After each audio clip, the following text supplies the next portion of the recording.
What's up, you guys? This is Rob from the Gay Guy Plays, and today on the Daily Grind, we've got one big pecker for you to play with when we take a look at the Cassowar. Now, you can pick up the Cassowar's blueprint in the Channel Lab of your clan dojo, but only once you've completed the appropriate research. Also, do be aware that it will take Mastery Rank 5 to craft. Now, if that is too long for you to wait to whip out your big birdie, you can always pick it up in the market pre-built along with a weapon slot and catalyst for 180 plat. Now, also do be aware it is available in the Baza collection, as well as the new machine gun and new armor set for 435. So be sure to check that out if you're interested. So the Cassowar is a primary slash-based polearm sharing the highest attack speed currently in its category alongside the Orthos Prime. It's also got an insanely high status chance sitting at 28%, which pairs extremely well with its IPS spread as well as mods like Condition Overload. It also has a fairly decent range, sitting at approximately 4 meters on a base strike and approximately 9 meters when equipped with max primed reach. Now, while all that sounds well and good, the Cassowar is extremely gimped when it comes to its critical supplementals, with only a 6% chance to crit at its base. Not even Maiming Strike can save this one, as its critical multiplier is currently the lowest in all melee weapons, sitting at a 1.4 times multiplier. And as for the build, I've actually got two different ones to show you, mainly because of the fact that this weapon doesn't need to cram in both critical and status mods. You've only got status to focus on, so you have a little bit more flexibility in the way that you want to use it. So I'm going to show you kind of like the base of what you want to work with, then you can kind of expand from there. So we've got Prime Pressure Point, Prime Fury, Condition Overload, and Drifting Contact. Those are going to be kind of like the anchors of the build. Everything you do after that really just kind of depends on what you're trying to make happen. So what I have right now equipped is kind of like what I like to think of as what you would use kind of like throughout the star chart.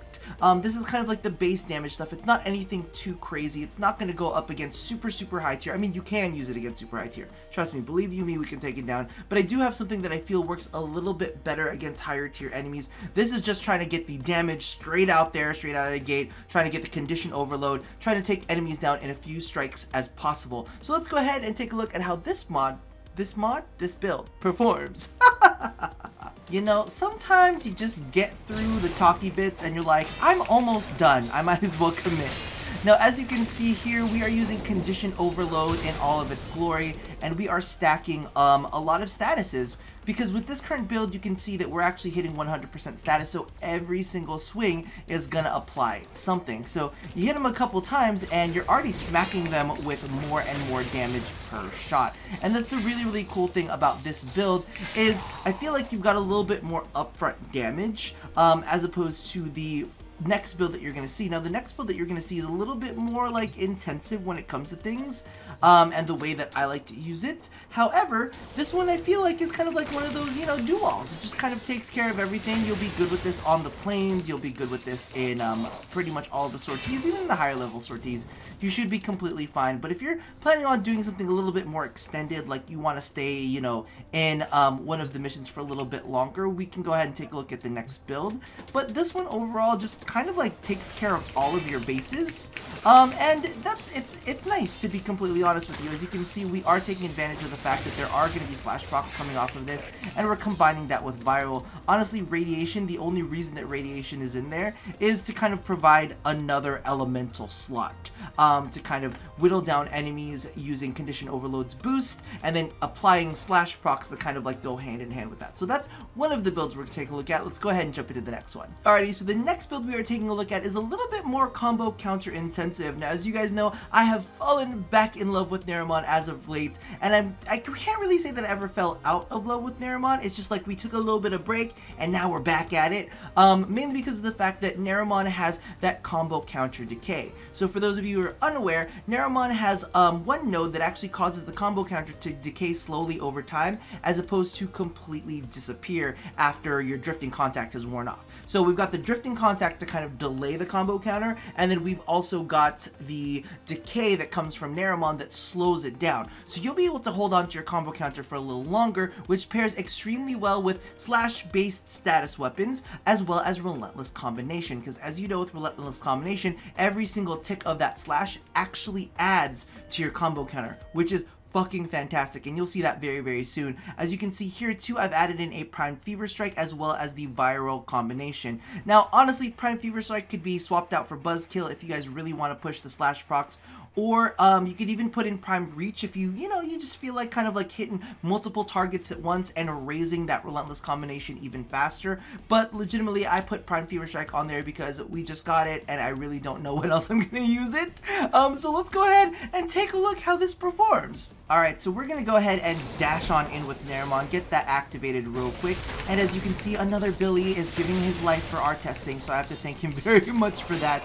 But if you keep an eye at the combo counter, that thing is going insane. We're actually at 95 hits because of all of the slash procs that comes down from that, and we're at a 2.5 times multiplier, which is amazing, to be honest with you. Now, of course, you could do this with any other melee weapon, like if you're there long enough, but this allows you to get to those numbers a lot faster, and it allows you to get to the 3 times multiplier a lot quicker. Now, of course, I do want to show this in succession with a couple different abilities, mainly because of the fact that we're able to hold on to this combo counter for so long that legitimately, after you get to work on a couple enemies, after you kind of in your escalating missions, this will be able to rack you up a lot of damage. So I don't know, this is definitely something that I think that you guys should consider. We're already at 250 on that combo counter, any 3 times multiplier, so it's definitely something to consider. It's a little bit of a different playstyle, and it does require you to kind of invest into Naramon a little bit, so not everybody is willing to do that. However, I definitely think that it's a cool way to kind of like mix things up and let your slash procs do the work for you. So that's an option to play around with, because you know what, listen, life gets short if you use the same build all the gosh darn time and bore yourself by not doing anything different. So if you want to do something with escalation, you can go ahead and play with this kind of build and see how it works out for you, because legitimately, mix things up. That's where we're gonna end that conversation right there.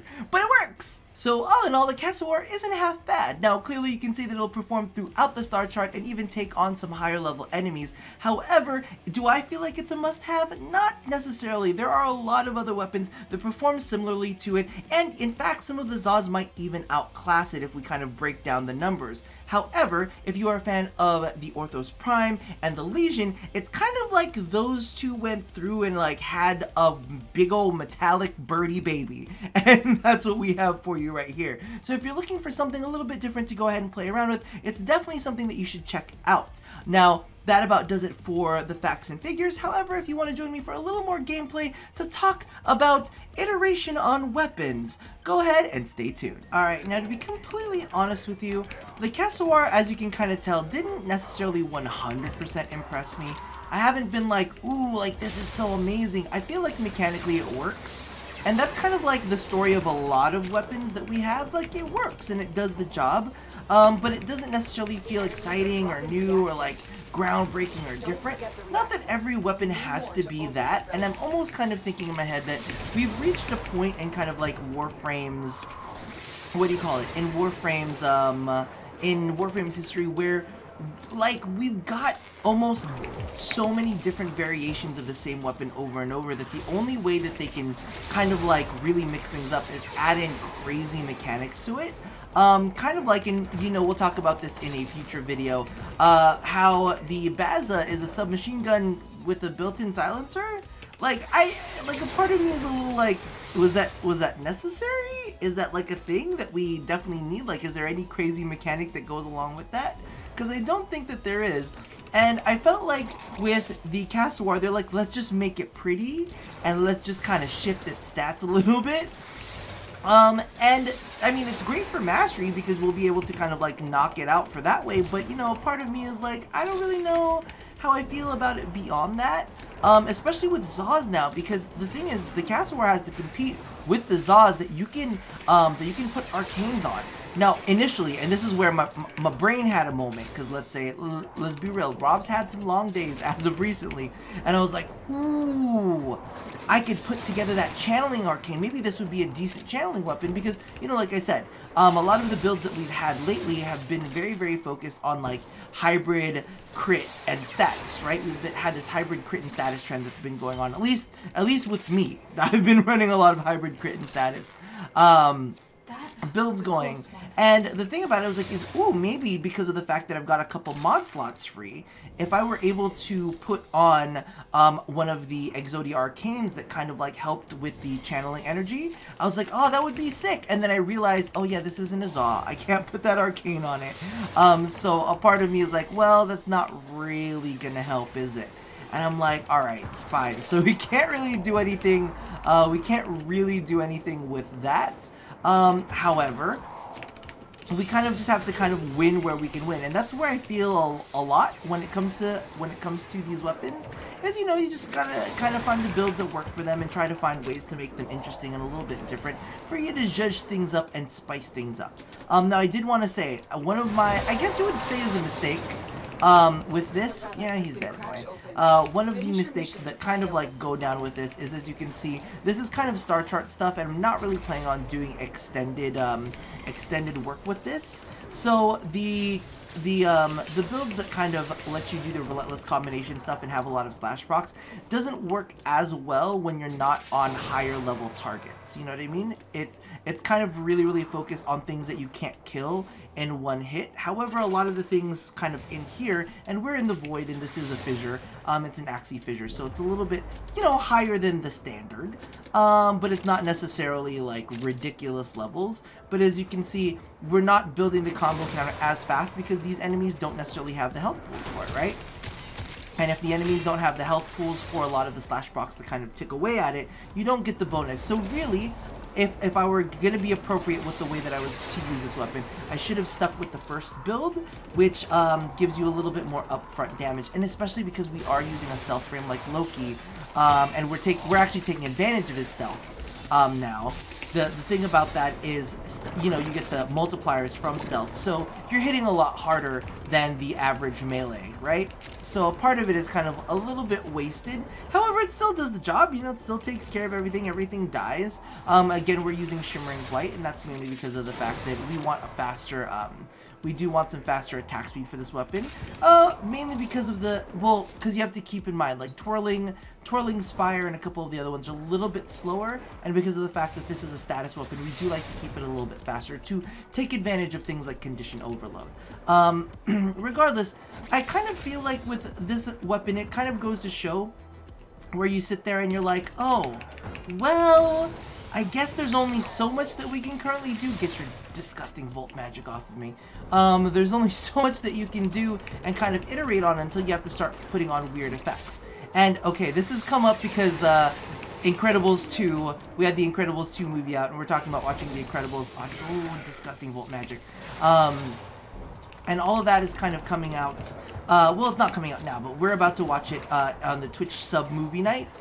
I was thinking about this when it came to like adding in like a cool effect, like, oh man, it would be so cool if this thing had like a neat effect to it. But, you know, Syndrome was right. You know, when everybody has superpowers, nobody's super, right? Nobody's super anymore because everybody's superpowers. So it's kind of like they can't just start slapping crazy effects on everything just because they've run out of iteration, you know? They gotta save it for something that, you know, maybe isn't just Mastery 5 fodder. Maybe something that's a little bit higher in Mastery rank to make some of those weapons feel a bit more special and feel a bit more unique. Now this one does have a really pretty model to it, so, you know, that's kind of like one of the things that makes it a little bit more distinctive than its counterparts. Because the Glaive Prime is, let's be real, the Glaive Prime was created back in the day when primes were a little bit simpler, and the Legion is, you know, infested. And not everybody necessarily wants infested stuff. Let's take that mag helmet. I feel like I have a million of these mag helmets, but you never know. At some point in time, someone might want them at some point. So let's pick that one up. But as you can see, the model on its own is really cool. It's kind of modeled off of the Cassowar, which is a bird in Greenland. Am I right? I don't know. I saw it somewhere and I was like, let's pull that little fact out for the end of this mission. But legitimately, it does look really cool. So if you're into looking very pretty, you can pick this one up. And this is kind of like, think about it this way. We have the Guandao, which is the very pretty crit weapon. And then we have the Cassowar, which is the very pretty status weapon. So, you know, you get to pick which side of the fence you want to be on. Regardless, do I think it's a bad weapon? No, I just don't think that it's anything that we haven't seen before. Which kind of begs the question. what exactly could we put in that wouldn't necessarily make it feel like everything's got a superpower? Not that many polearms have really crazy effects. I think the only polearm that we have that's really that different is maybe the Legion, and that has a little bit of effect to it. But, you know, maybe this could have had, like, maybe extra range. Maybe a built-in spring-loaded blade would be kind of nice. But, again, you know, if we start going crazy with things at this level, what happens when we get the Prime Cassowar, right? Maybe the Prime Cassowar will have that version. Anyway, I'm just rambling now, so I'm gonna let you guys go. That about does it for me tonight. So, as always, love somebody, hurt nobody, and touch yo birdie. I'll see you guys next time. Bye-bye!